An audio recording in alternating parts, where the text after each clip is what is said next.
Psychiatry, the area of medicine I've specialised in for over a quarter of a century, is at a crossroads. What counts as a diagnosis and what counts as normal mental health are becoming more flexible. Increasingly, the concept of normal is not decided by evidence or even by psychiatrists, but by social trends and appeals to emotion. Burgeoning theories and treatments, expectations of good mental health and contentment, and the language of wellness have all created a climate that has influenced how mental health and illness are thought about and experienced. Many of these changes have been driven by the highest motives and have had positive effects. Each generation wants to improve on what has gone before. The stigma that had for so long added to the distress of people suffering from mental health conditions has been removed or lessened, and more people now feel willing to come forward to access treatment. We value virtues such as compassion and kindness as the foundation for a progressive society, and they are undoubtedly important. Yet such emphasis has started to lead us to explain the cares of life, of suffering and difference within the framework of illness. These changes have been significant. To demonstrate empathy, we are now medicalising people who in previous generations would have been considered normal. By telling people they have a right to enjoy perfect mental harmony, and if they do not, this is due to underlying factors beyond their control, we prevent people from experiencing the personal growth that difficulty, adversity, and hard truths bring.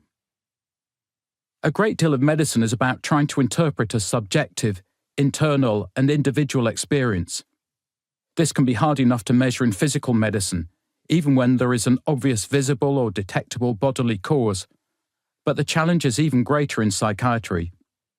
Our diagnoses rely not on the results of physical investigations, but on the consensus of a body of experts, all of whom carry their own interpretations of the research findings and comparisons with what is normal health.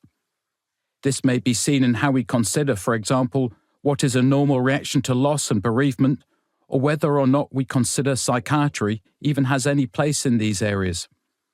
Of all the medical specialisms, psychiatry is the most sensitive to social and cultural values, which have a bearing on how we all conceive of and talk about our experiences. As a clinician, I frequently ask myself whether all the changes we have made in our understanding of what is normal represent progress. Are we moving in a linear way to an ever more enlightened goal of human understanding?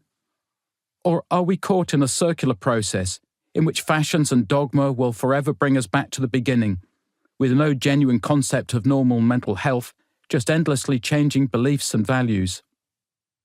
Normal is a crucial concept in psychiatry. All mental illness is defined by it. This makes sense. There needs to be a yardstick against which we measure an individual's mental health. But if normal is so changeable, how can we rely on our judgment about what counts as abnormal? How much suspicion do you need before being considered paranoid? How often must you check something before being investigated for obsessive-compulsive disorder, OCD? How sad can someone be after a bereavement before it becomes depression? Where does unrequited love and mental illness begin? What events count as traumatic? Who gets to decide and how do they reach their decisions? One study that caught my attention was a survey conducted by the National Union of Students in 2015.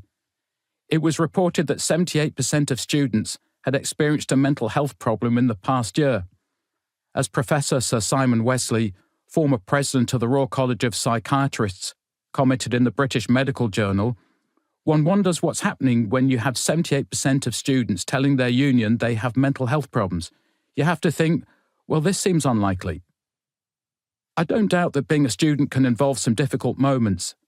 I remember from my own student days the relentless volume of work, the intensity of exams, social pressures, and as for relationships, my status as single was such a constant feature of my university life that I began to wonder if something was wrong with me. To this are now added student loan debt, the prevalence of social media, and the impact of technology on the job market. All of these are life's difficulties and stresses to be navigated.